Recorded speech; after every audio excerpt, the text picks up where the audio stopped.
Alright,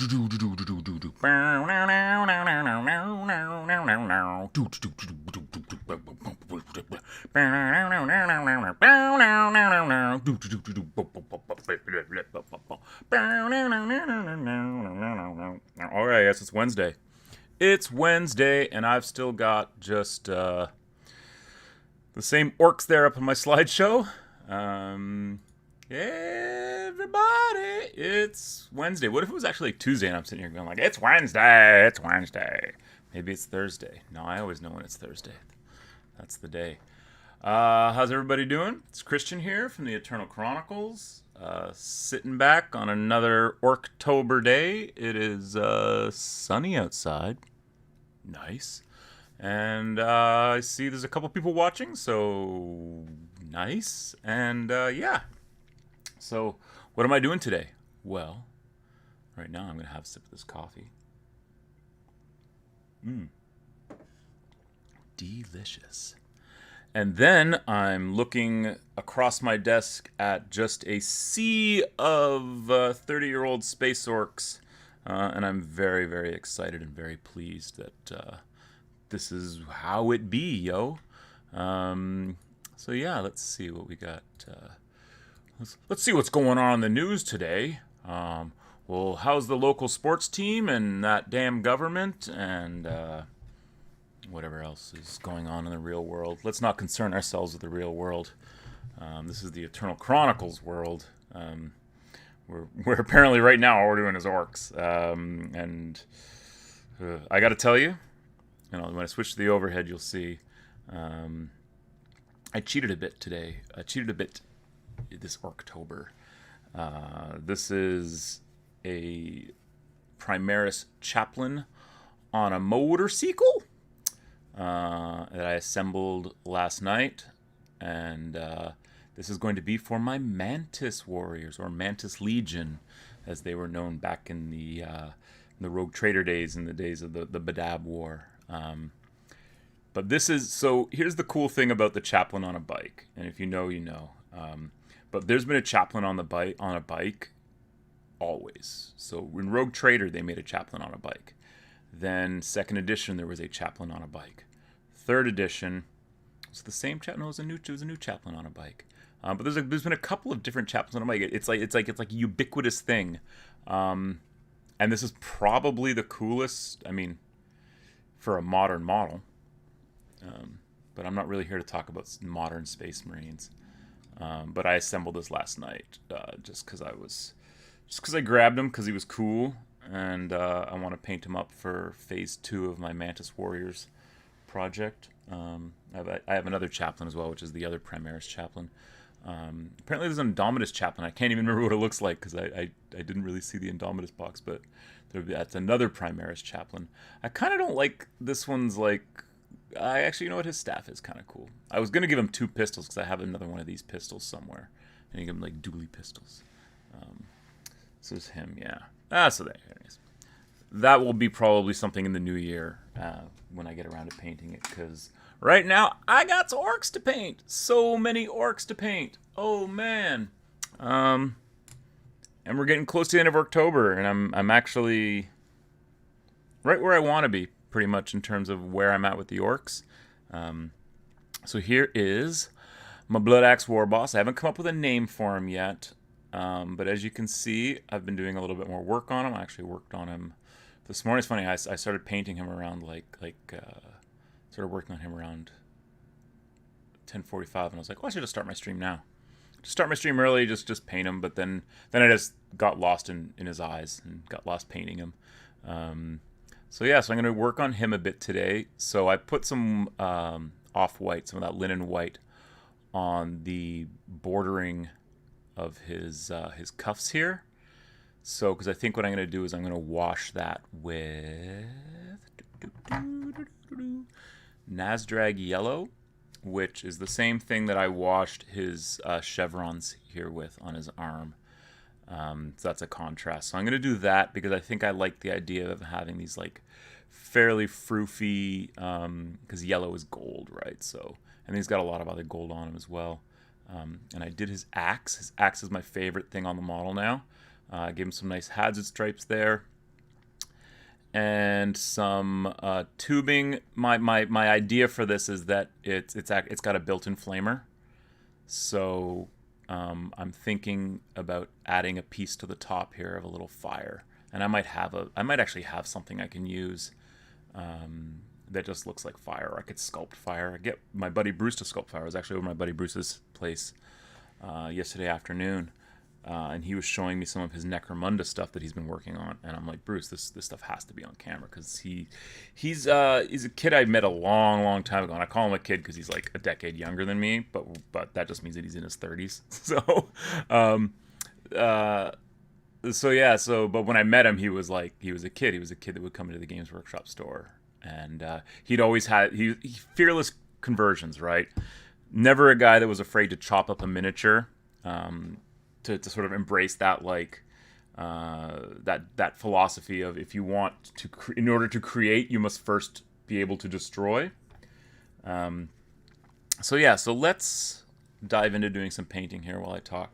So anyways, he's got a bunch of Necromunda stuff, and so he and I are going to play some Necromunda games, and hopefully we're going to shoot them and make some battle reports, because he's got some really interesting stuff that I want to show you guys, because like I said, he converts very cool things, and really embraces, like I said, that idea. So here we go. So that works. Or yeah, that'll be nice. That'll be nice. And a happy accident. So no activity in the chat. So if you're out there watching, holla at you, boy. I'm getting, to the point where I probably need to start polishing my show here. I've got things that I want to do, that I sort of want to do is produce content, but I'm thinking if I can figure out a way to do them like reviews and things like that. If I can figure out a way to do them live on stream. Like, something I really enjoy is doing the art book show on Saturdays, and I think that should sort of grow into something a bit more broader in terms of what we're discussing. And I'd also like to bring in people to talk to, whether it be physically or on Zoom, sort of thing, to discuss sort of things, because it's one of those things that, like, part of my hobby is talking about my hobby, right? And I think that's sort of something that's sort of part of all of our hobbies, is that we sit around with our friends and we talk about, because that's what I did last night. We went through old bits boxes, because it's always fun to go over to someone else's house and see their bits box and their sort of, sorry, sure that we get all around here, and then get the back there. So we went through some bits boxes and did some bits trading. How about that? I mean, I said, Bruce, I want to take these bits. Can I have these? I need these guns for orcs. But that's always sort of the way it would go. Like, people would come over and hang out, back when we used to be able to do that, back in the before time, and go through your bits box and get inspired. And sort of like, it's like if I see something that I'm going through a bits box and I immediately have an intention in mind, if it's not just like, well, that's a cool bit, maybe I could do something with that at some time, that doesn't really earn you the bit, right? So it's the same thing with, like, someone comes over and goes through my bits box and they find something, and it's like, well, can I have this? It's like, okay, well, what are you going to use it for? Well, I want to do this and this and this. I'm like, okay, well then, have at it, Hoss, because, better someone do something with it than it just sit in the box and or on the sprue or whatever. Because that's another thing that's really sort of changed, and I'd like to talk about that a bit. Is just checking there that I unmuted my mic, because I was just talking to myself. is like how converting has changed, how we build models has changed. Like, because when I first got into miniatures, everything I built was single piece, single cast, right? And you painted the model. There was no modeling involved, really. The first time I ever saw models that were converted was a kid came into the Silver Snail and had some Harlequins, and he had reposed them. So he had like bent their legs, he had cut legs and repositioned them, and then like he didn't have putty. He had just sort of like, I mean, they were lead, so you could just bend them and stuff. And that was the first time I had seen someone like changing things on models, and like he had cut off hands and put different hands on to switch weapons on these Harlequin models. And I was like, oh my god, that's amazing. Obviously I'd seen stuff in, White Dwarf magazine, but I hadn't seen a contemporary of mine who had done that sort of thing. Everything that I had seen up until that point was basically what was in magazines. Obviously like those Golden Demon things, which were just massive, like crazy conversions. I remember the first Golden Demon winner I ever, and I think this was the first one. It's a Great Unclean one riding a chariot, and the chariot's being pulled by this big beast, and it's just got all this crazy stuff all over. If you have the Fantasy Miniatures hardcover book of models, it's in there. It's also, I think, in like White Dwarf 104 or 105. If you can track that down, it's got the Golden Demon entries and winners for that year in it. And just an absolute fantastic one. So there we go. So I've done his cuffs now. Sorry, let me zoom in here because we can get a little bit better. We can do better than that, right? So there we go. So now there's a much better view of what I've been doing. And I like it when I zoom in because then I can see things that my naked eye doesn't see. And then I can go and I can fix them.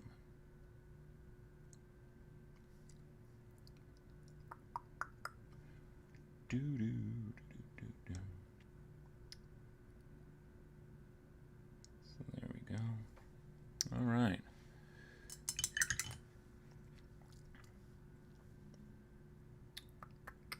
So next, I guess I could do his teeth, because that would definitely help finish off the face. I'm still not 100% happy with the way that the metal here has sort of come out. I gave it a little bit of a wash, but I feel like it's, I don't know. So I'm going to give it another wash with some dark tone mixed with a little tiny bit of soft tone, because that, yeah, it's a little bit better. It's a little bit more subdued. And that's the thing with metallics, is that you kind of got to play around with them. I don't think anything I'm saying is making sense today. It's one of those days. It's a Wednesday. Could never get the hang of Wednesdays. There we go. I don't know. And I got to do the banding on here, which is easy peasy. Let's try some of that yellow. Oh yeah, there we go. Sorry, you can't even see me mixing on my palette here. Wish you could. I should get like a palette cam that just goes over just the palette. Although I'm sure that's most of the time is not very exciting. However, it might be exciting when I'm mixing paints. So let's. So I'm just providing a little bit of tweakies here. And then on this side, got that same mix. So.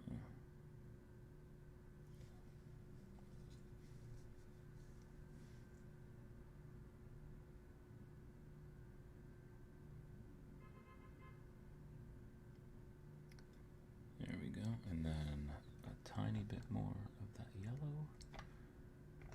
Ooh, a lot more of that yellow. I end up using that yellow quite a bit. Not that one, the mustard. It's a fantastic color for like highlighting browns, highlighting reds. It's good stuff. Hey, happy hump day to you too, man. Glad to see you here.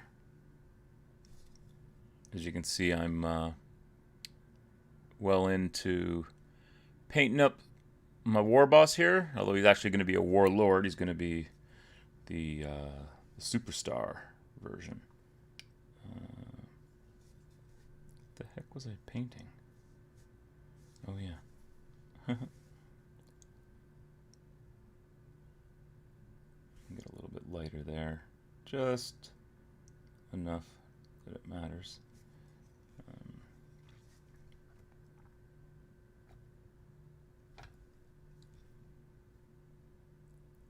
And then some quick lines. See how that looks. I might glaze that. We'll see. And then I'll use the same brown on his scabbard. So we'll just do that up real quick. It's hard to see under there, so yeah. So I still have this sore throat, so if that's why I'm kind of subdued and quiet, it's because I'm still battling whatever is stuck. I got a frog in the back of my throat, so whatever's stuck back there I'm still dealing with. Alright. And then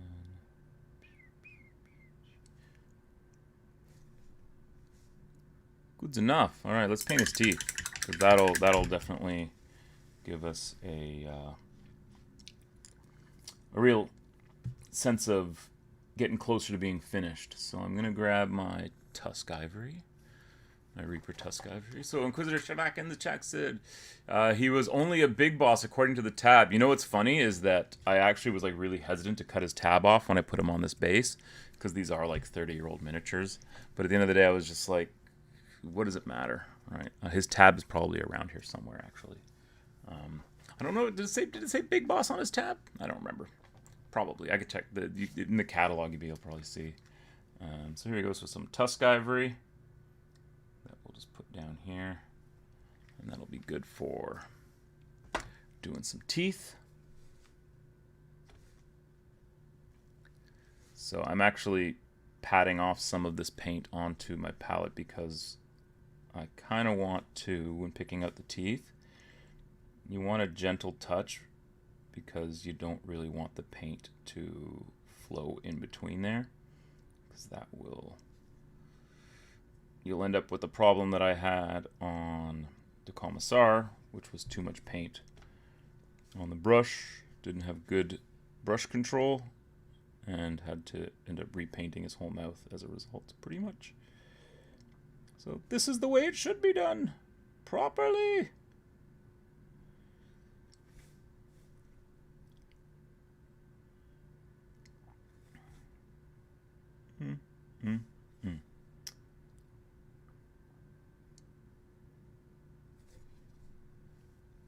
There we go. A little bit of perfection.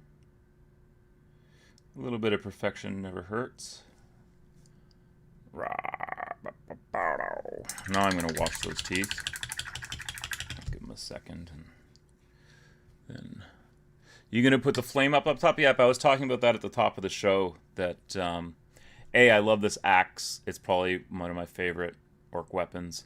And yeah, I think a nice little flame coming out the top. I'll have to see what sort of bits I have. I'm sure I've got something that I either bits it, or I think you can like buy. I think ArmorCast makes flames and stuff.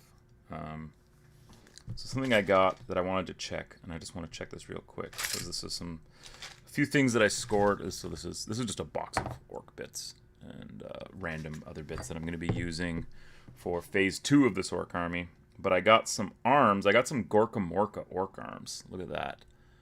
That is from the plastic Gorka Morka boys. And I want to see how they look. Let's grab a random, and by random I mean totally deliberate. Let's just grab this Pain Boy. He'll be a good indication. That's a bad indication. You know what we might work is something like this guy. This is how I get distracted while I'm in the middle of painting, and all of a sudden I get an idea and I'm like, oh yeah, that actually might work quite well.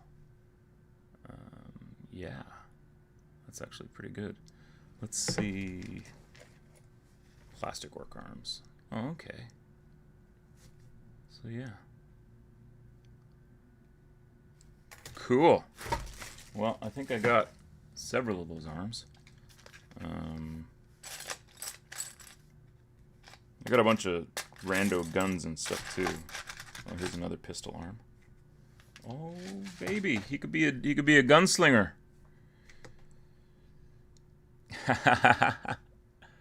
There we go. Okay, I think this is probably going to end up happening. Although he should really have just like a giant snaz gun, like a big custom gun. But I kind of like the dually pistols. Swashbuckling. Yeah. Anyways, but that's phase 2 of Project Old School Orcs. I guess is that what we'll call it? I got to come up with a better name for it than that. All right, there we go. So let's put a little bit of wash on those teeth, and I just happen to have some soft tone on my palette. It's actually getting a little gummy, so it may not go on the way I want it to, but let's see. You know what? Let's just get some more wash, because wash is one of those funny things where once it starts to dry up a little bit, it is less good. Dual pirate pistols looks good. Yes. That may end up happening. And I may be able to convince my buddy Bruce to part with a few more of those arms, because I know he has some other orc arms as well, depending on how many I need. Mwahaha. Gorkum Orc was a bit smaller. Yeah, well, the Gorkum Orc needed to be a bit smaller because, the other thing my buddy gave me. Oh, it's over there in a box. Forget it. Anyways, he gave me an old truck. He had a bunch of old Gorkum Orca stuff. Actually gave me some... Oh, it's all over there in a box. Anyways, forget it. I got some Dig-A-Knob models that I'm going to paint up. So, and I'll probably end up using them in my Rogue Trader thing because I don't really care. Anyways, so here's some soft tone. And we'll throw some soft tone up on those teeth. Let's see.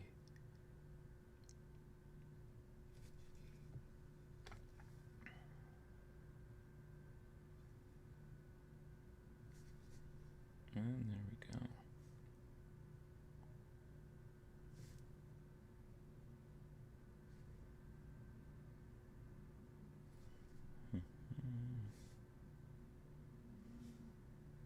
There we go. Looks worse now, but it'll dry, and then we'll go back over with the Tusk Ivory and then a little bit of the linen white to just tip off the tips of the things there. But other than that, that's good. I got to paint that little squig down there too. So what color should I paint the squig? Should it be red? I'm kind of leaning towards like I could do him kind of weird and fleshy. You know what? If he's like a desert squig from the like if he's gonna match sort of the rest of these bases, yellow might actually work really well, or like a yellowy brown, or even just doing like fleshy, but kind of look good red. So suggestions on the color for the squig on his base is what I'm looking for. I actually won't be painting him till I do the rest of the base, which is easy peasy enough. So there we go. So let's we can go back to the collar, or the yellow there, which means that I'm gonna get out my trusty rusty. You know what? Maybe I'll use pale saffron. So this is pale saffron, which is again a little bit lighter, but it still has that sort of muted mustardy-ness to it. Sorry, I'm just not gonna shake it on screen. All right. And we'll see. The pale saffron might be a little bright. But let's see what we sort of get from it. If I'm gonna very gently. That's not bad.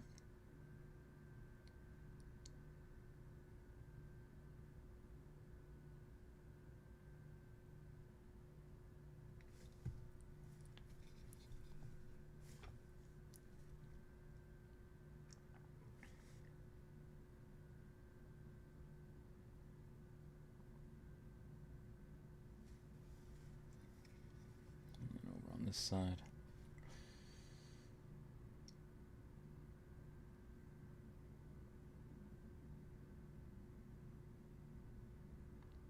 Get those chevrons.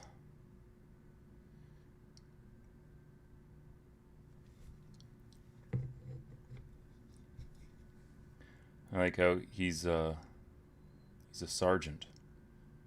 Actually, he's the master sergeant, maybe.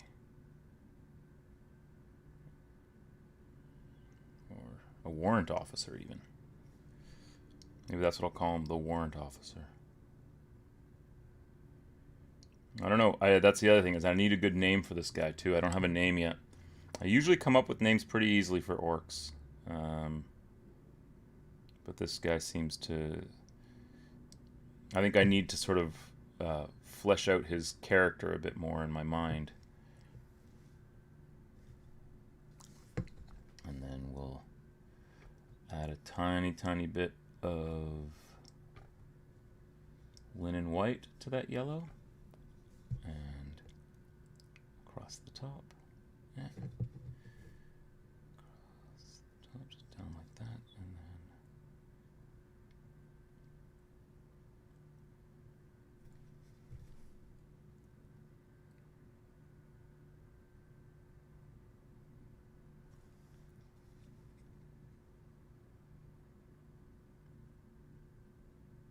Man, I can't wait till I don't have this sore throat anymore, so I can talk your ears off.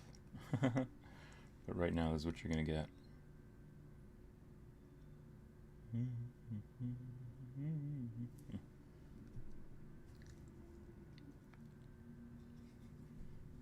Okay, and then over on the other side here, finish off this chevron.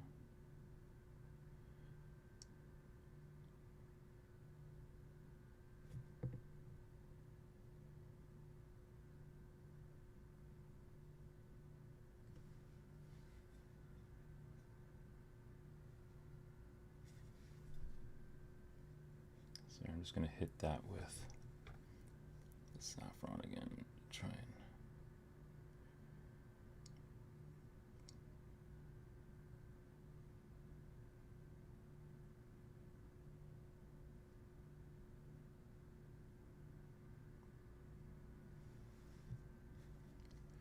There we go.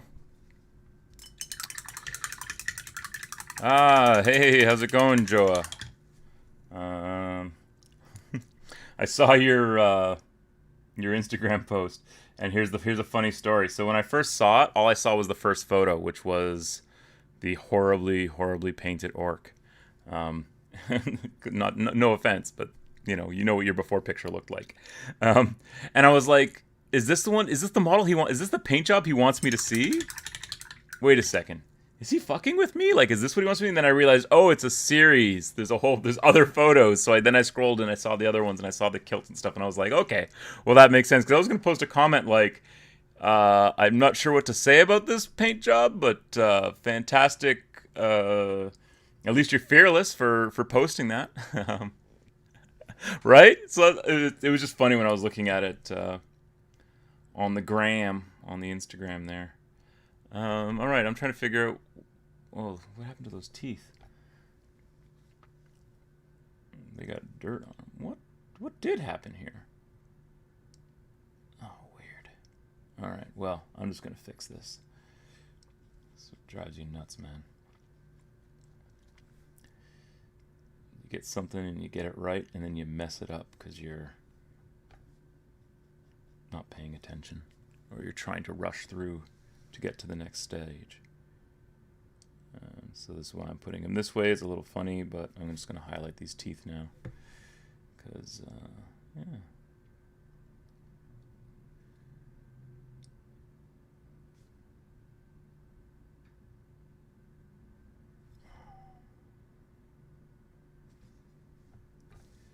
Bum, bum, bum, bum.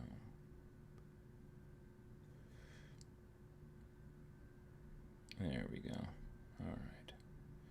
Now he's got his toothy grin back. I'm not sure what I did there. I'm just gonna leave him for now. And make sure you Catch that little tooth there.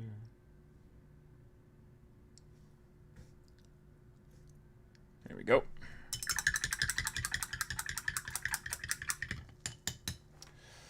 All right. Well, he's... Oh, I see something that needs to get done. Let's do that. Let's throw down some more dark tone here. Man, I tell you, if it wasn't for Army Painter dark tones, I'd have to use GW washes, which I use as well. So I don't know. I don't know what I'm trying to say here. I'm not trying to make any statement. I guess I was just saying I like Army Painter washes. I tend to use them quite a bit because they give you really good control. Kind of go where you want them to go. So big shout out to my homies at Army Painter. Big shout out to my home. I don't know anyone at Army Painter. Big shout out to the guys in the paint factory, wherever this paint is made. I feel like it's all made in the same factory. Like Vallejo, Army Painter. Like it all just comes from the same factory in Europe somewhere. And they just take turns like having their stuff manufactured.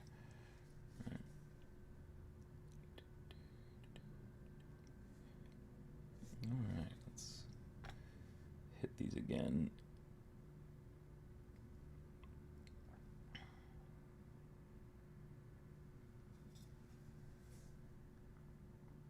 Alright.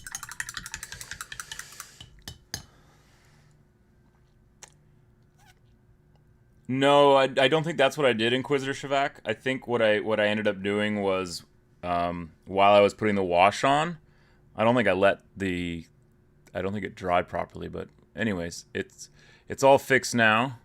Yeah. So I'm gonna do the gold. So he's got all these little crosses here, these little cruxes. This is for all the Terminators that he's killed. Paint more black today? Nope. I am painting black, I guess. I mean, I'm painting grays. A lot of grays here. I was going to do some bases for a bit.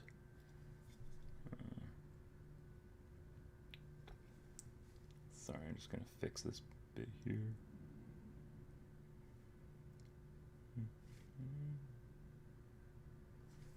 That's the thing, man. Always stop and take the time to look at your model while you're painting it and see sort of what you feel needs to be done. Like I just realized I feel like there needs to be more contrast here. So I just painted it on. I love the Army Painter washes. I do use some other Army Painter paints, but they've been supplanted by Reaper actually. And the ones that I use just because it's like a legacy thing to use. Like, oh, I need, this color for this. And I pointed this out many times, but they've changed a lot of the formulations. So like this Goblin Green, which is the older Goblin Green, is a different tone than the new Goblin Green. I like this color. I like this color, though. The Ash Gray. It's a very nice light gray, but I have the equivalent in Reaper now, and I just like the feel of the Reaper paint so much better. So, but I still love the Army Painter washes, and the Army Painter quick shades, or whatever they call them, go over the Reaper paints really nicely, as do... I find that the Reaper paints have great teeth for holding washes and stuff like... So, like the shoulder pad, which is that red and mustard mix, I think looks really good. So now what I'm going to do is I'm going to work a bit more on the cuffs here. So I'm going to use that pale saffron again, and I will need a little bit more of the linen white for the highlighting. Just a little dab will do ya. And yeah, so we'll grab our pale saffron here, and we'll just start like this.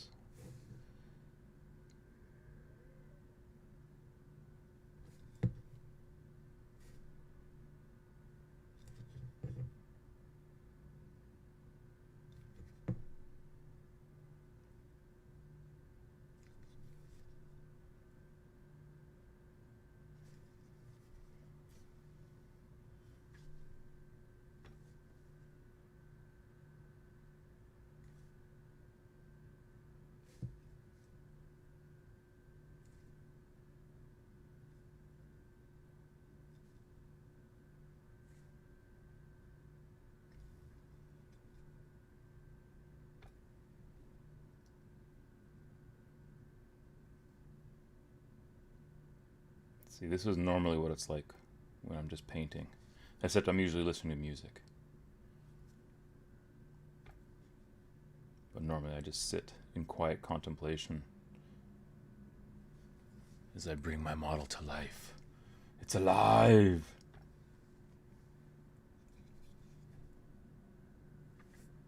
It's alive!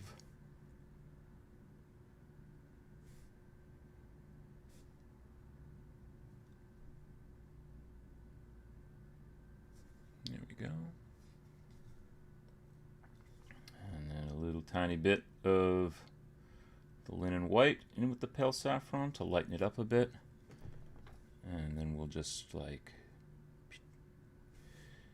just the tips. Just the tips. By that I mean just the, these parts here. And then about here.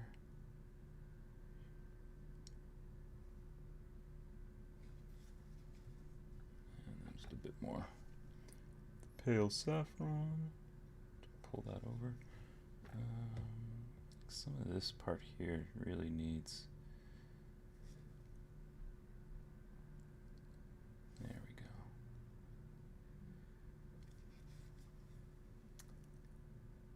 Some people were telling me, oh, I just listened to your thing, I don't actually watch you, Alex was saying. It's like, well, I just put it on in the background. Well, you're not getting much of a show today, Alex, sorry. If you're just listening. This is definitely a visual show today, because we're painting war washes. What's this guy's name going to be? Come on, chat. Come up with a humorous orcish name. I was going to call him, like, the Field Marshal, but I have to spell Marshal really funny. The Masha. See, it doesn't work. He's the Commissar. So he should be like the Generalissimo. He looks like a Generalissimo. Like some tin pot dictator from some banana republic.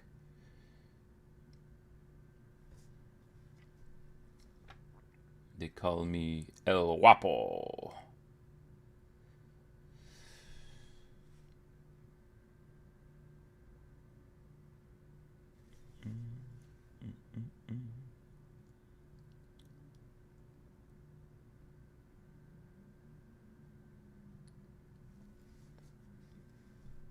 Alright, so let's see what's going on in the chat here. Just started paint more box, autocorrect. And then haven't tried the washes. I like their washes. Again, if you see how I sort of implement them, you know, with a bit of brush control, you can really put them down and have them sit where you want, so they provide you with sort of the desired shadow effect that you're trying to go for, right? That's what a lot of miniature painting is about, is providing the illusion of depth, right? The illusion of depth. Because it's a tiny little guy. Just a tiny little guy.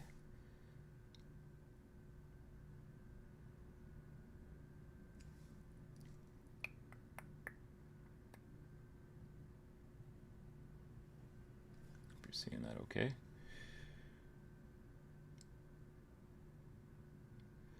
So, a lot of people ask me, they say, hey Christian, what are you going to do after you finish painting your orcs? And to them I say, paint more orcs? It's entirely possible I'm still painting orcs in November. But I am going to be taking a break. So on Monday's show, I am going to paint either the Imperial Robot or the Inquisitor. I'm probably going to paint the Inquisitor. And I've decided that the Imperial Robot is his personal valet. So by the Inquisitor, I mean the Inquisitor. So this model, the old school sort of original OG Inquisition monkey. Really nice model. And I had one back in the day. I had one as a kid. Back when I was just a snot-nosed, not that I'm not a snot-nosed kid these days. My nose always seems to run, especially when I'm wearing a mask, my nose seems to run. I wonder if I'm allergic to masks. I don't know, I wonder if that means I don't have to wear one.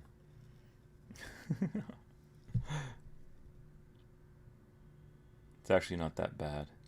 I do like the judgments I get at the playground. It's like, are you a parent who forces your kid to wear a mask all the time? Or are you a kid who says, F it. My kid's going to go in the jungle gym and I don't care if she's wearing a mask or not. And I see two types of parents at the park. There's the parents who are like, and it's usually the helicopter parents. Monday's show, elves, elves, elves, elves, elves. Oh man, you're asking a lot. I can't just transition from ORKTOBER to Elfvember. There's such a gap in. No, I think what's going to end up happening in November is I'm going to end up painting a lot of Rogue Trader models. However, you did see my, if you were here at the top of the show, you did see this. If you didn't see this, I'll show it off again. So this is the new Primaris Chaplain on a bike. Another in the long, great, glorious legacy of chaplains on bikes. So this is the one I'm going to do for my Mantis Warriors. And I've already I've added his Sasimono on the back here and his scale shoulder pads so that he matches my dudes. And because apparently next week I think the bike squad is being made available. I think they're going to be like the easy to build bike squad. So I'll grab 3 of those because I don't have the Indomitus box or anything. I don't need that many Space Marines in my life these days. I've done my time with Space Marines over and over and over again. And I keep coming back to Space Marines because don't we all, right? Don't we all end up back at Space Marines at some point? And it's like every 5 to 10 years, I have to make a new Space Marine army.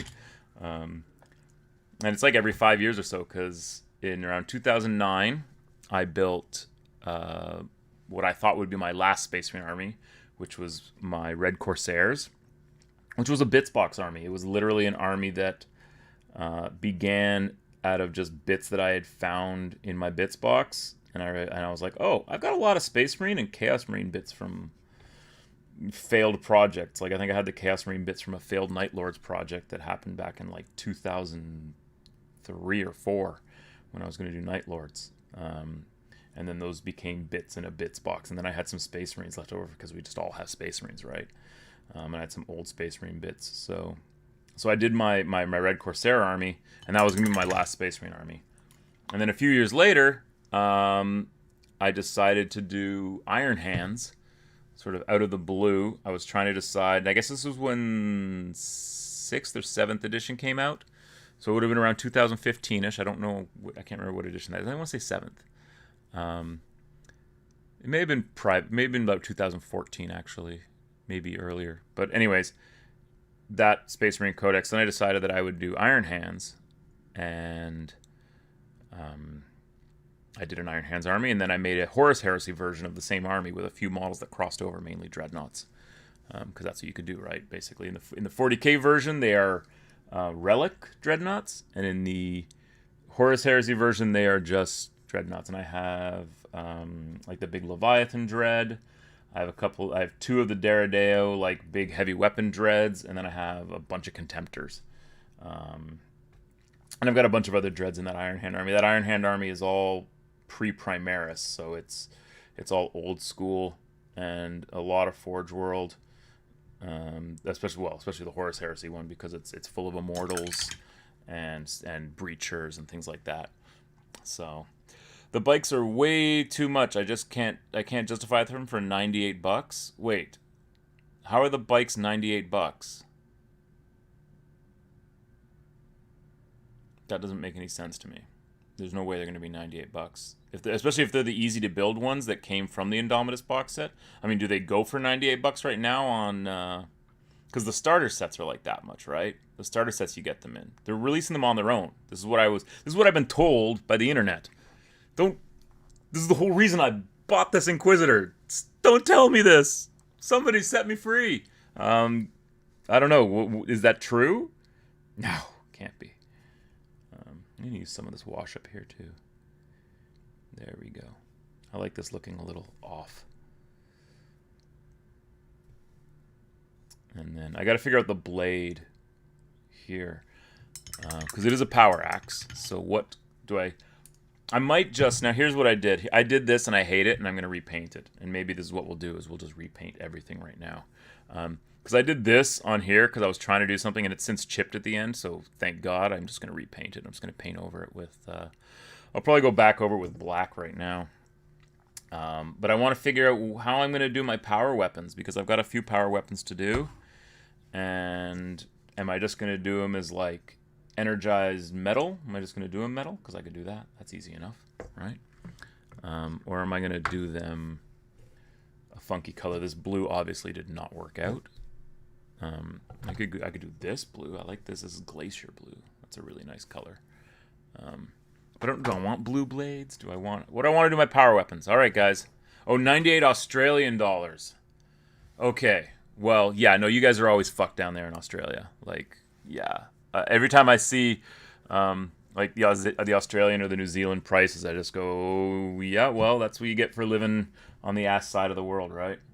You end up down on the ass end of the world, and it's funny where in places you go in the world, like how much things tend to cost. Like, I used to spend a lot of time in Japan because the mother of my daughter is a Japanese national, so we'd go to Japan every year pretty much for a while. And people always ask me, wasn't Tokyo like a really expensive city? And honestly, no more than Toronto. In fact, I would say it is cheaper to dine out in Tokyo than it is to dine out in the city I live in, Toronto. Rent is about the same. Like, it's doing the conversion. Like, they're both expensive cities to live in, right? But here's what's also really cheap in Japan is clothing. So I used to buy all my clothes in Japan. I'd go to the big and tall shop called Zen Mall in Japan, and I'd go there and buy, like, clothes because it was so cheap. You could get a pair of, like, really nice Edwin jeans in Japan for, like, 6,000 yen, which is about $60 or it's about $70 Canadian. Which would be like a pair of jeans that would be like a $120 pair of jeans here, right? Things like that. So it's just like the clothing and food, like even groceries, reasonable prices. Something's crazy. Fruit tends to be very expensive, especially if it's because they only have so much land there, right? So and they don't really import a lot. One thing that's interesting about Japan is they're an exporting economy, but a lot of their stuff that's manufactured and exported, actually, they don't manufacture it in Japan, right? Essentially, Japan has enough domestic manufacturing capacity to handle the Japanese market, and then whatever sort of overflows from that is then exported, right? Like most of your electronics that you buy from Japan, like you buy your Sony thing from Japan, you have to look for the very specific models that are made in Japan. The other ones will be made in Korea or Taiwan or China.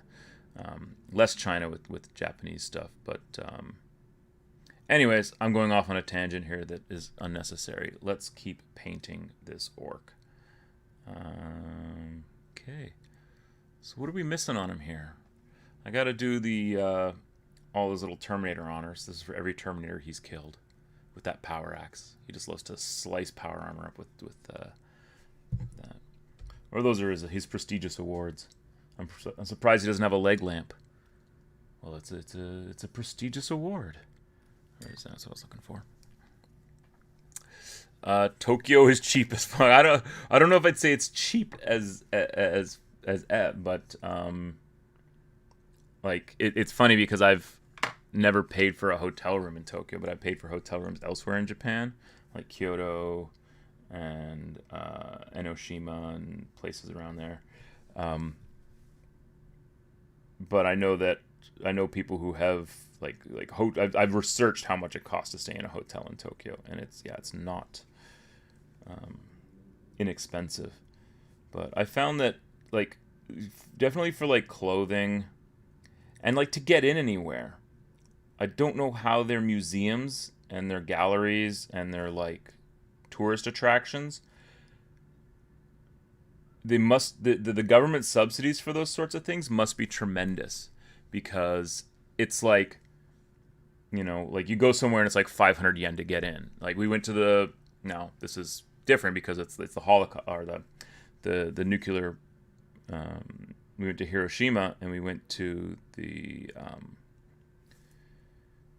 bomb memorial, and it was 500 yen to get into the inside the building, and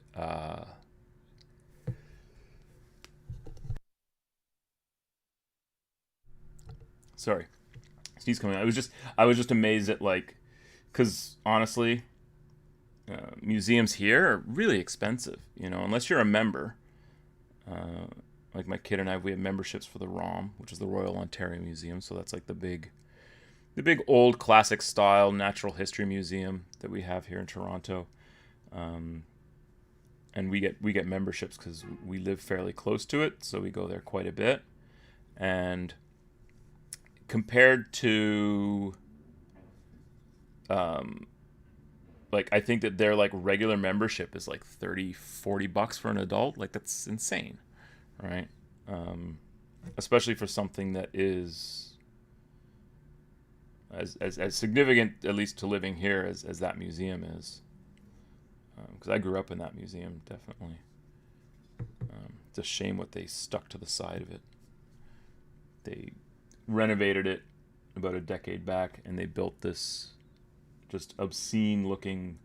It was supposed to be this crystal coming out of the side of the building, but then it was either too expensive for them to do all the glass catting for the outside, so they ended up putting like aluminum siding on it with like a few windows here and there, and it ruined everything about the original proposal.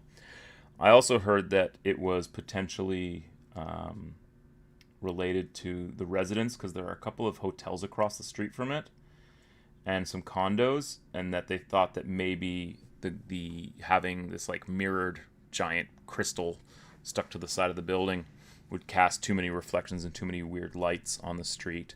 And I heard all kinds of reasons why they didn't go with the original plan. At the end of the day, it probably all comes down to money, though, right? Like, it was probably just deemed too expensive to do. So they cut corners, and they basically ruined the building. Because you have this beautiful classic architecture for the original building, and it's had additions over the years. Like they put an addition on it when they built the planetarium next door. They put an addition on, and that was done back in the '60s, when everyone was space crazy, right? We actually had a space race when NASA actually meant something, right? And we were racing with the Ruskies to put a man on the moon. Because that planetarium was also shut down. I can remember going as a kid and seeing, shows about constellations and shows about the cosmos. And then I remember going there as a teenager and seeing laser light shows with, like, I saw Laser Zeppelin there and Laser Floyd. Laser Pink Floyd was, man, we went to that several times.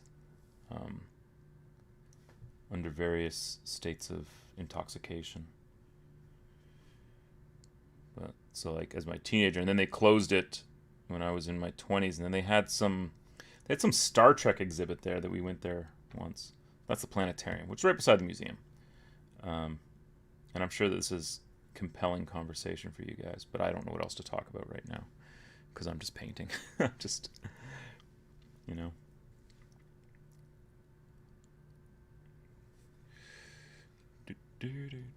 The Australian dollar is about the same as the Canadian dollar, yet you guys pay way more than we do still for Games Workshop. And that's, I'm sure you're used to it just because of living in the part of the world that you do.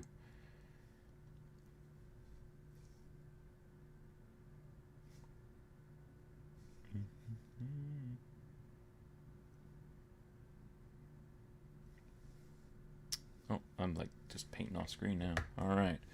There we go. Yeah.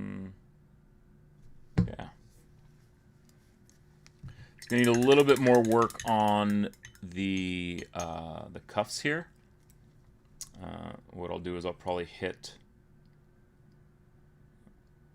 the saffron with the white and give it like one more just across the top, the tippy tops here, to create some natural contrast. And then on this side it needs a little cleanup as well. So, and this is generally like when I'm painting a single model, this is generally the way I do it, is you do I block all my colors out, get it up to a certain point, and then kind of rummage my way around the model, fixing up what's what and going, okay, well, I need that gold back because the axes on his back here are going to be gold. Oh, yes, gold. That's gold, Jerry. Can I have that?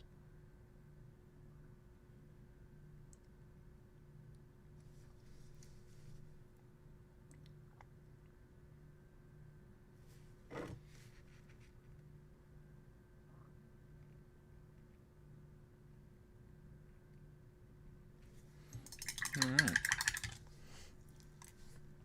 We'll let that dry. In the meantime, whoop, whoop, whoop, whoop. And we'll do these as well.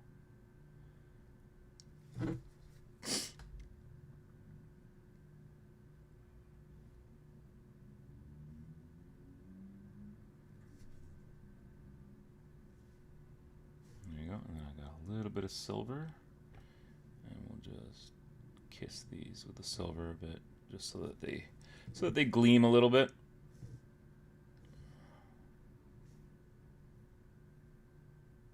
There we go.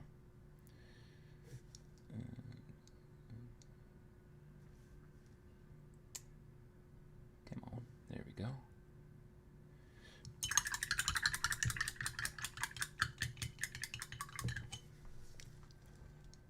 All right.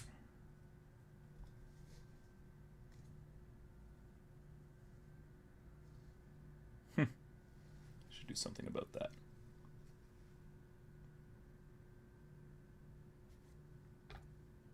That's what black ink's for.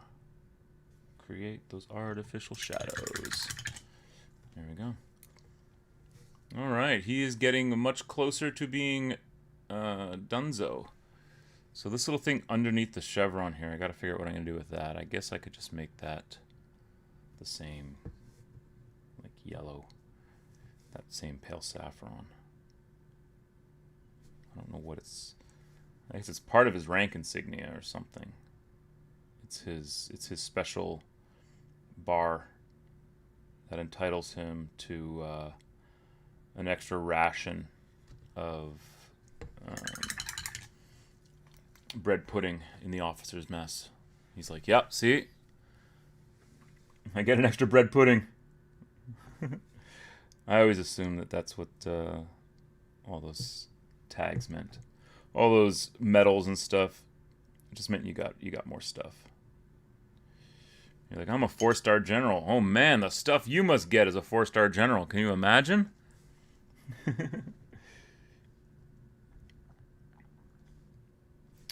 There we go.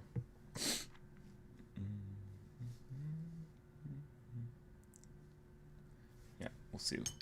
We'll see. That may not stay that way. That may change. So, what else we got to do here? I don't know.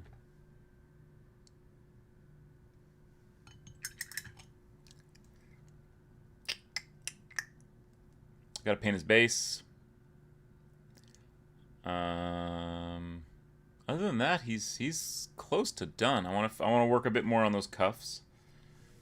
That's just like this meandering. Like they just don't look quite as impressive and as I want them to. I want a bit more of a transition. So I'm going to add a bit more white here and about here. Just go in with another layer.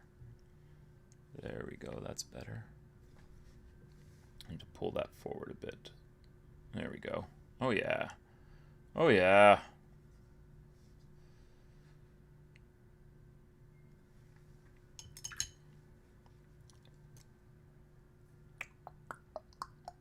So I need to do his claws, I realized. So that, I have an old classic recipe for doing orc fingernails. And it involves one of my old standbys. Not really a standby anymore, but an old standby, which is heavy ochre. This is a Game Color opaque. It's very thick, but when you thin it, it becomes streaky really easily. But it's good for this particular thing that I'm about to do. More or less. Yeah. Because it is nice and thick, it will go on fairly easily.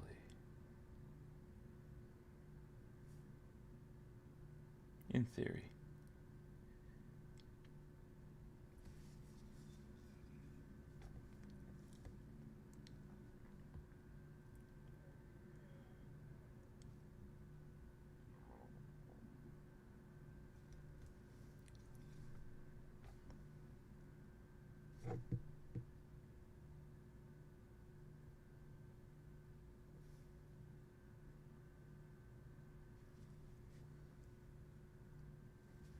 There's one hand. Go around to the other hand.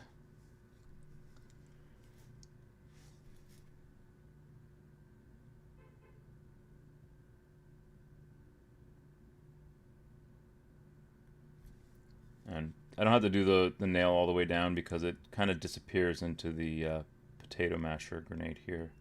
So it kind of disappears into his palm. But I do want to make sure that... And then that's it. So the next step in that is a little bit more of my soft tone.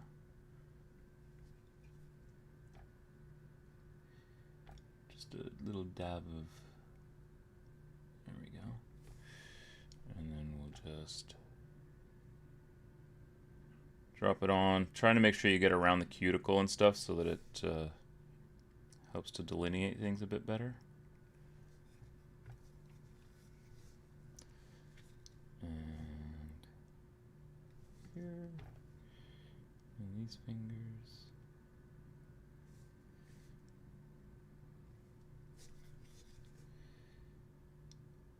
And we'll hit these one more time just because they're quite prevalent and quite out front. Ah, I love this model. I was thinking about giving him a big back banner, but then I realized that the way the model's proportioned and the way that the axe sort of becomes the high focal point of it after you see that glorious face, obviously. So like I said, the other clown, this guy with the power axe, he's going to be the banner bearer. And that makes more sense because he's like a regimental standard bearer kind of guy. Although I love this gas mask on his shoulder. I actually regret... I should try and green stuff cast this mask. Because it would be cool to put this gas mask on other orc models. And also, on my... I thought about doing this, which is converting... This is the driver for my Scorcha. And that gas mask, taking that gas mask and casting it and then making a cast that I could then fit over his actual face. And I have no qualms about even having to like chop some of that face off to get the gas mask on there, because I think that would actually look really cool. Because he's actually the same driver as on this war track. So I don't have a problem converting this model into something a bit more Scorcha pilot, Scorcha driver-ish-y, and this gas mask is cool. So maybe I can green stuff cast it even though it's painted. What I'll do is I'll put a little bit of varnish on it, and then I'll try and make a little green stuff cast, and we'll see if that works out for me. There's something going on over here. Even on models that I painted literally a month ago, I'm finding things that make less sense to me now. That's close enough. So yeah. All right. Where are we at? So I'm gonna start working on his base. But before I do any of that, you see things. I can see things on the screen that I literally can't see with my naked eye here. It's fantastic. So that needs to be fixed up a bit. It shouldn't be too hard. And I should be looking at my screen more often when I paint, because I will actually see things that I can't see with my naked eye. And then underneath that chevron is a little bit of an error, which you just fix up with some, like so. And we'll do this side so that it kind of matches a bit. And there's a bit of error there too. I need to get out some of that.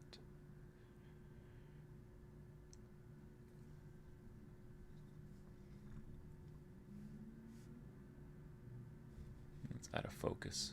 Man. It's like it's up here. I need to zoom out a little bit. There we go. All right then. So, bases. I'm going to put him over here just so that he chills. So you can see I've been working on the bases on these guys, and I've got about half of them. Oh, I'd say no, I've got a third of them to this point. I've got another bunch that are at this point. So these actually need to be washed. And that's going to be an Agrax Earth Shade / matte sealer, matte varnish wash on all of those. And I've got, well, 2/3 of my guys left. And then I've got a few of my like random things where the base is on them. I've just sort of started working on them. So you can see this little grot. He's got some watch parts down here for some ruins. And this guy over here has got some bits and stuff that I've been working on. And then another grot standing on a bunch of crap. And then finally my thud, not my thud gun, my hop splat cannon. It's got some stuff on it too. So, I'm gonna wash some bases, I guess. So I've got these little thingies here, and I'm gonna put a little bit of Agrax Earthshade in there.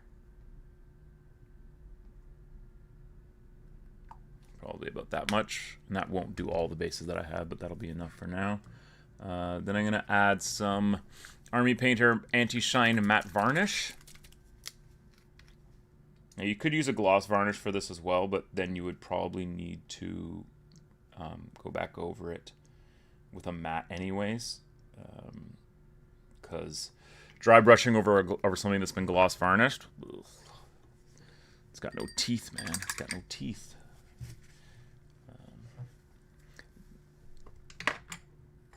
So we'll just grab this here, stir up our little stew here, our little concoction. Basically stir it till it's stirred, right? And then we'll just start with you, and feel free to mix in water to thin it out as well, because again, we're trying to provide those shadows that we need. To make the base look like natural earth. So, like so. And then you'll see it'll help, especially with all that crackle medium stuff, the Agrax Earth, or Badlands, the Badlands stuff. You can see there's some crackle there and stuff. So that will dry nicely. Next. Oh, it's Mr. Mech Boy. Hello, Mr. Mech Boy. This guy's name is Fritz. He's the oldest and smartest mech boy of all the mech boys.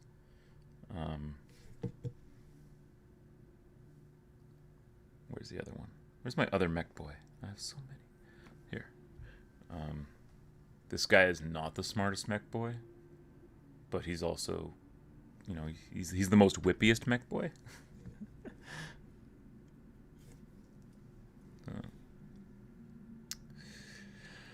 I'm starting to have to wear reader glasses when I paint. Getting old. You know what? I started to get eye strain a few years ago, and by a few I mean like 10 years ago. I started to get some eye strain when I was painting, and I realized that I kind of had to adjust the entire way I was painting. I was painting in 2 long sessions, so I do definitely have to take breaks to give my eyes a rest. And generally, taking a break means going out for a walk and staring off in the distance, because you want to stare at something that's really, really far away after staring at something that's so close for so long. I tried glasses. I got a prescription, but I don't think I ever really actually needed them. I think it was more just managing the eye strain, because I can still see. I can still, you know, obviously my eyesight is not as good as this camera in terms of being able to see certain things. Ow! Oh, I keep stabbing myself on this guy. I really got to do something about that. I literally have wounds on my wrist and hands from picking up or moving my hand across this guy.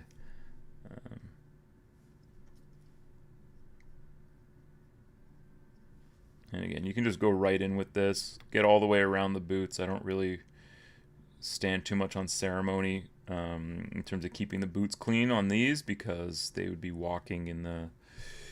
anyways, and anything you put on, it's just going to blend in with your weathering once you dry brush and whatnot.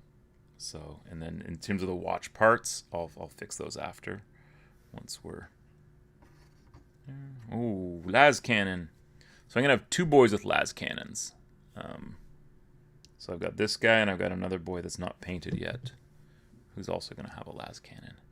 2 boys with las cannons. I like this guy because I like his pistol. Because he brought a backup gun. He's smart. He's like, well, I've got this las cannon, but really, I'm all about capping dudes with my pistol.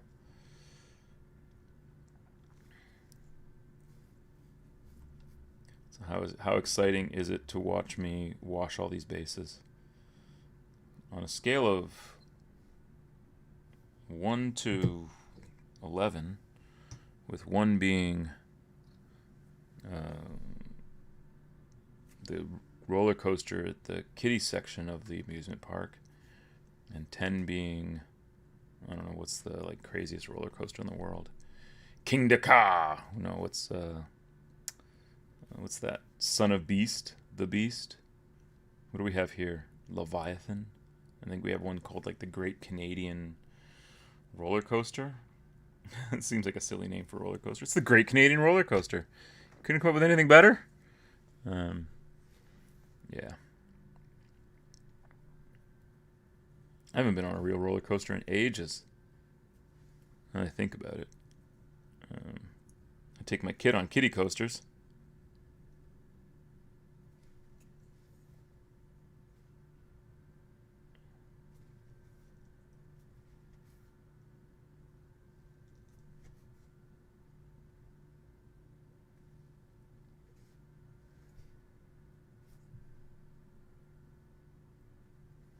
Oh, yeah. Inking bases. I'm inking bases. Oh, ink, ink, ink. Ink, ink, ink. Inking bases. I'm inking bases.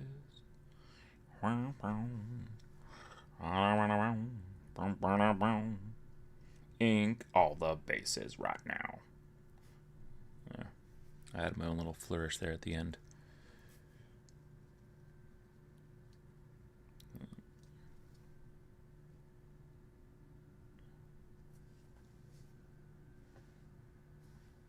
Phew.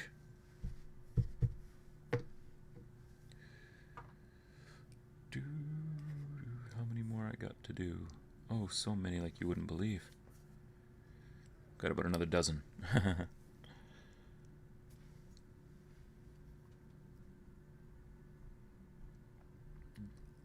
I like these bases. They're kind of like the bases I did for my Iron Hands, kind of like the bases I did for my Iron Jaws. So I guess I should call these my Iron, I don't know, my Iron Gits. My Iron Boys. They're like, that's what this red is. This red is like a rusty iron. They're like, yeah, we're all about. Oh, and the other thing I got to finish for these guys is the Rhino. It's the transport. And and that. Oh, so much to finish. Yeah, it's going to be November for sure.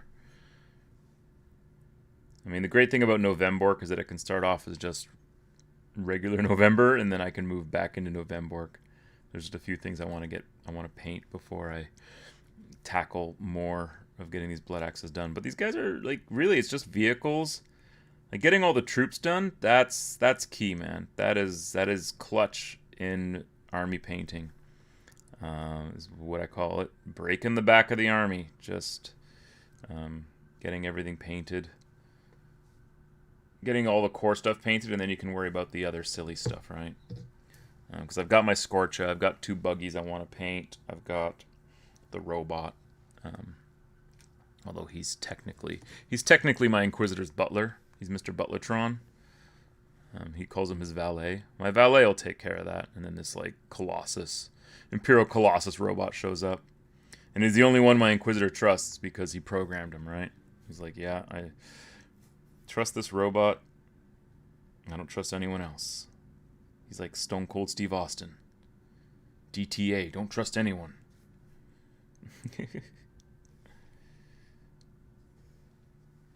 Alright. How many more I got? Oh, yeah, I got like 10 left because it was 12 left about 2 models ago. So, and Ash said it's on the list. Iron Dusters said it's on the list, though his list is long. His list is long because he's beholden to all the people that send him free stuff. It's funny because he'll send me like photos of his his front porch when he gets home, and there'll be like 3 boxes sitting on his front porch from various game manufacturers, or like when I've been down to see him, and we go out to get some lunch, and then we come back and UPS has shown up, and there's like a giant box sitting on his in his front there, and it's just like, this is his life. So yeah, he's kind of beholden to this Games Workshop release schedule because he's part of their promotional team, right? Basically they send him stuff a week early, and he paints it up and uses it on his channel, which is a commendable ability. Not everyone can do that, especially getting stuff painted. And he's good at that. He's always had the like paint model fast skill, and that's served him very well. Like I said, like we basically, when he and I met and started painting and stuff together because we were living together, we say basically like he taught me how to paint faster, and I taught him how to slow down. So we kind of, but I also taught him how to use inks. So, and that's definitely a faster. I'm painting way over here now. Ugh. Although I'm sure it's really exciting to watch me. Yeah, I'm like painting completely off the screen. I'm sorry, guys. When you're just like washing bases and you're not even thinking about it, because literally this is probably some of the most thoughtless painting I'll do is washing bases. So you tend not to really think about, keep it on the screen, yo. So, but this is going to be great because this means that once all these bases are done, I can finish these models. I can probably finish these models tonight or even tomorrow on stream, just in terms of I'm not going to do the victory laps on stream because I think watching me put flat black paint around the rims of their bases will not be all that exciting for you guys. So if I can get that done this evening, or even tomorrow evening, because tomorrow's Thursday. That's one more. That means that there's only 2 days left in ORKTOBER. I'm counting Saturday. Saturday I'm going to do something special. So if you catch my Saturday morning stream, I'm actually going to try and build an army list out of the Here We Go book. Here we go. So I'm going to build a Blood Axe. This Blood Axe army that I'm painting, I'm going to build it on my stream on Saturday. So tune in for that, because that'll be fun. And that will probably go live Saturday morning around 9:30, 10 a.m.-ish, depending on when I get up and make my coffee, because it being Saturday, I like to mosey. I like to not be too pressured to do anything at all. But yeah, so, and normally if you've watched any of my Saturday shows in the past, I do like I'll look at art books, or I'll look at artwork and discuss things like that. So Saturday, and I guess I was talking at the top of the thing that, evolving the Saturday show into something less painty and more hobby related. Making armies is definitely hobby related for sure. So, and I'm starting to run out of wash here, and I've still got 3 models after this one. That's fine. That's what water's for. It's for stretching it out. Stretch out that wash. Yeah, I like this. I like my bad dog here. That's damn snotling on his back. It's hilarious. Those snot spenders. He's got some snot spenders holding up his. Not really holding anything up though. If you look at the way that his like loincloth, or not his loincloth, his what do you call those things? His bib. Shit, it's on the tip of my tongue. Like you wear them when you're barbecuing. You guys know what I'm talking about. Those things. I can't believe I've lost the word. It'll come to me. It'll come to one of you. Better. Apron. Jesus Christ. How do you forget a word like apron?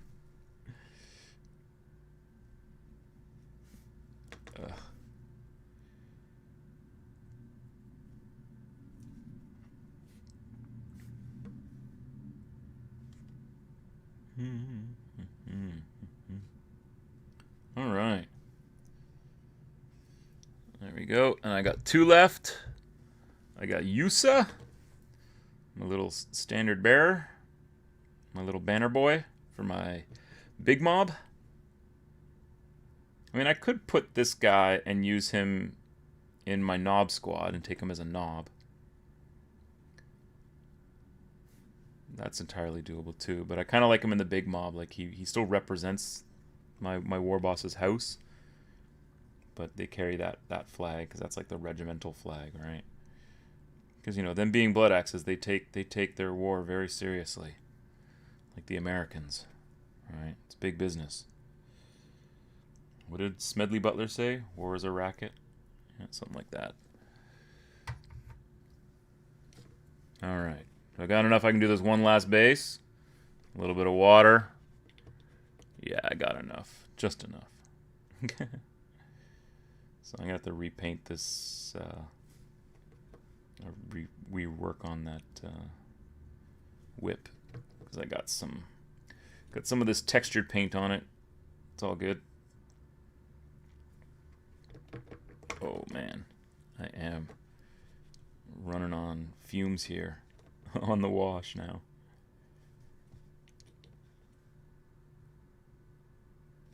Alright, can you see that? Or am I just painting? I'm painting off in one corner of the screen now. Jeez. I'm the worst. Maybe I should just quit while I'm ahead. Oh, I was going to mention, so somebody posted it on the Discord today, and I watched it, and I'm going to what's the name of the guy's channel? He's doing like this 40K show with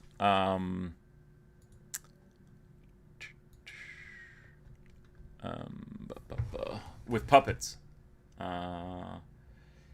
It is called Astra Nocticerium. Acta Nocticerium, show number 1. It's done by some guy in... it's the Astra Nocticerium show. Here, I'm going to copy and I'll paste it into the chat. Just search for that on YouTube and watch his first episode. And just watch it with an open mind. The guy gets an A+ for effort, man. The puppets, it's interesting. There's definitely you can tell it's an episode 1. It's needing some polish. It's needing some work, some development. But I'm gonna give him a shout out here because I watched it and I thought it was bold, and I'm sort of talking about like doing sort of something like that myself. I had some ideas, and my philosophy was that it can never be too cringy, because the only way to sort of transcend something that people will go, oh, that's really cringy, is you got to go there and you got to push through it and you got to commit, right? And that's in reference to something that I was sort of working on myself, for pushing through and committing to an idea for the channel that involves a lot of narrative flair in terms of characters and things like that. So doing some funny voices and whatnot, and I don't know. So we're closing on 1:30, so I think I'm going to cut the stream at 1:30 today. And yeah. So what did I do? Well, I painted, got my war boss basically done. He is needs to have his base done, obviously, and I need to do something about the blade here, so we're going to think about that. I need to finish these axes on the back here. That all needs to be washed. And then I kind of want to work on his cuffs a little bit more. And then I got to figure out what color I'm going to paint that squig. So I'm going to need you guys to shout it out for me. Let me know what color I should paint the squig.